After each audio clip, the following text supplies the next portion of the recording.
'Yan uwa barkanku da zuwa, barkanku da sake saduwa da mu a wani sabon bidiyo na channel ɗin Yusuf T.B. Idan wannan shine farkon ziyartarka channel ɗinmu, muna roƙo da a danna mana alamar subscribe ja a ƙasa, sannan kuma a danna mana alamar like. Mun gode.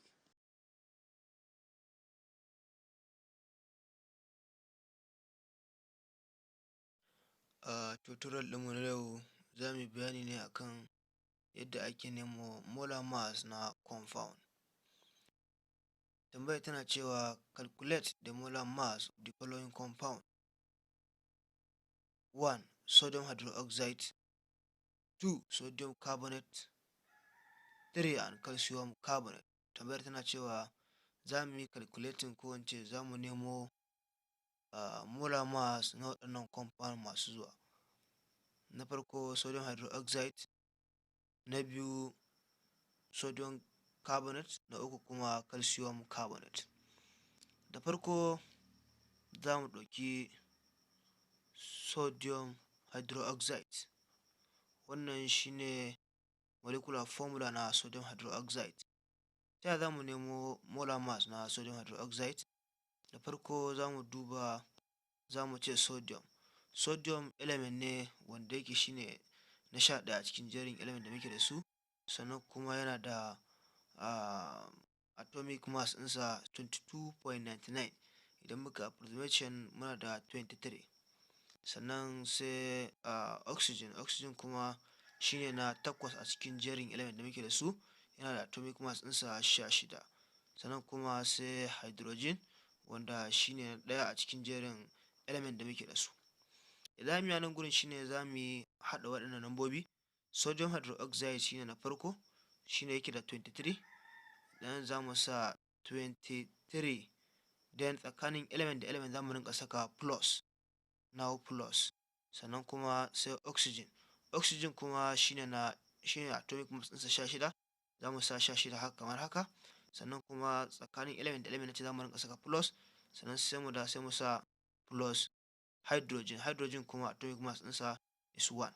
Idan muka yi 23 plus 16 muna da 39, idan muka ce plus 1 muna da 40 gram per mole. Na biyu shine sodium carbonate.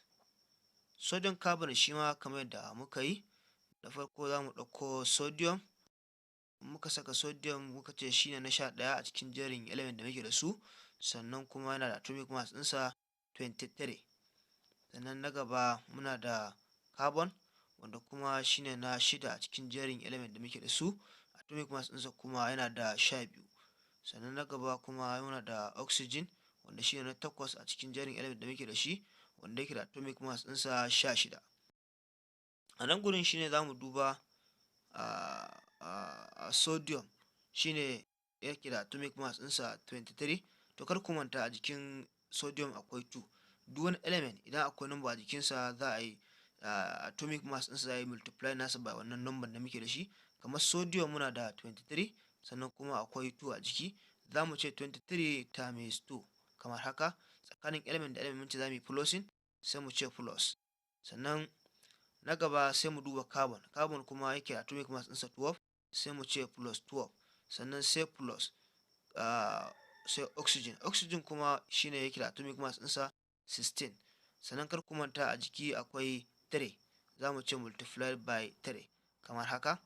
Idan muka je step ɗin gaba za mu ce 3 times 2 muna da 46, then plus ya dawo, sai 12 na carbon ɗin nan, sai plus ya dawo, then 16 times 3 muna da 48 kamar da kuke gani. Idan muka ce 46 plus 12 sannan plus 48 muna da 106 gram per mole. Step namu na gaba shine number 3, shine muke da calcium carbonate. Shi ma kamar yadda muka yi wancan step ɗin da hakan za mu sake yi. Shi ma za mu buɗe bracket, za mu duba calcium shi na 20 a cikin jerin element da muke da su, sannan kuma yana da atomic mass ɗinsa 40. Sannan na gaba muna da carbon, wanda shi ne na 6 a cikin jerin element da muke da su, yana da atomic mass ɗinsa 12.